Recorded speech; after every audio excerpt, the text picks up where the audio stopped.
akhir zaman, umat yang tidak pernah ketemu dengan Nabi itu yang kemudian membuat dia itu bisa terikat. Nah, jadi itulah yang kemudian membuat bagaimana kita mencintai Nabi itu, mencintai agama Islam dengan berdasarkan ilmu-ilmu yang pernah kita pelajari, yang pernah sering kita dengarkan dari para ulama itu. Nah, tentu yang namanya ilmu itu kan untuk mengatakan itu ilmu atau enggak kan dengan berdasarkan argumentasi, dengan berdasarkan uji coba. Jadi kan kalau nggak salah nanti bisa dikoreksi. Awalnya itu kan hanya bersifat pengetahuan atau informasi. Habis itu berbentuk teori, habis itu baru berbentuk ilmu. Yang namanya ilmu kan mencakup berbagai macam teori-teori atau kaidah-kaidah itu. Nah, ketika ilmu yang misalnya ilmu Islam, agama Islam yang kita pilih ini, tinggal kita uji argumentasinya, apakah itu sesuai atau enggak. Misalnya kita meyakini Allah itu esa, benar enggak Allah itu ahad?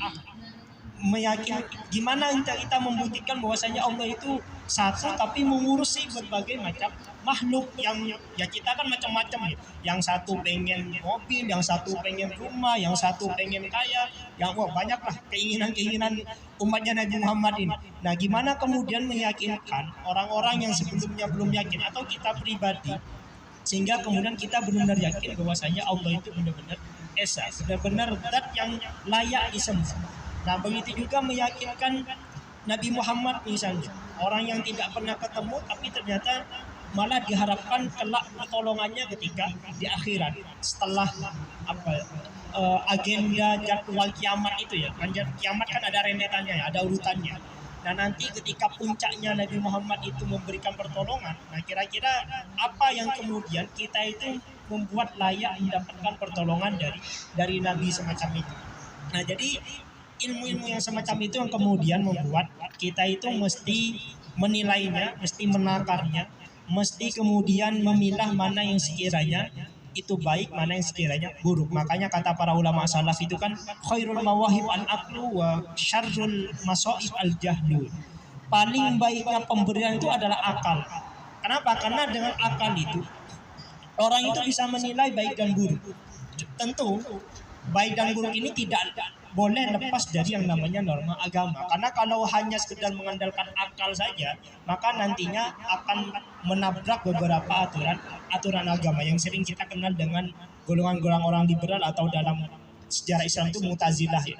Mereka meyakini bahwasanya akal itu bisa menilai mana yang baik, mana yang buruk tanpa kemudian melibatkan agama. Jadi agama itu hanya sebatas penopang saja, hanya sebatas penguat saja. Padahal tidak demikian, justru agama dulu baru kemudian akal. Dan selama ini ajaran-ajaran dalam Islam itu tidak ada yang pernah bertentangan dengan akal sehat manusia. Apapun ajarannya itu bisa dibuktikan, bisa dikaji, bisa didiskusikan dengan berbagai macam argumentasi. Bahwasanya aturan-aturan dalam Islam itu, misalnya ketika Islam itu dikritik terkait dengan waris misalnya ya, laki-laki 2, perempuan itu nah, laki-laki 2 kemudian perempuan itu setengah. Oleh orang barat dikritik, wah umat Islam ini kok diskriminatif, kok tidak adil secara gendernya. Jadi kenapa laki-laki itu 2 kemudian perempuan itu 1? Dan orang barat itu lupa bahwasanya di balik kelanjutan atau ya fase selanjutnya di mana perempuan mendapatkan warisan, laki-laki mendapatkan warisan, mereka sama-sama punya tanggung jawab masing-masing. Misalnya ketika laki-laki itu, misalnya saya nih, anak laki-laki, kemudian orang tua saya wafat, kemudian saya itu punya adik perempuan misalnya ya 1, cuma berdua. Nah, saya mendapatkan 2, sedangkan adik saya itu mendapatkan 1. Kalau anggaplah 100 juta berarti 50 jutanya untuk apa? Ya, berarti kalau 100 juta saya kebagian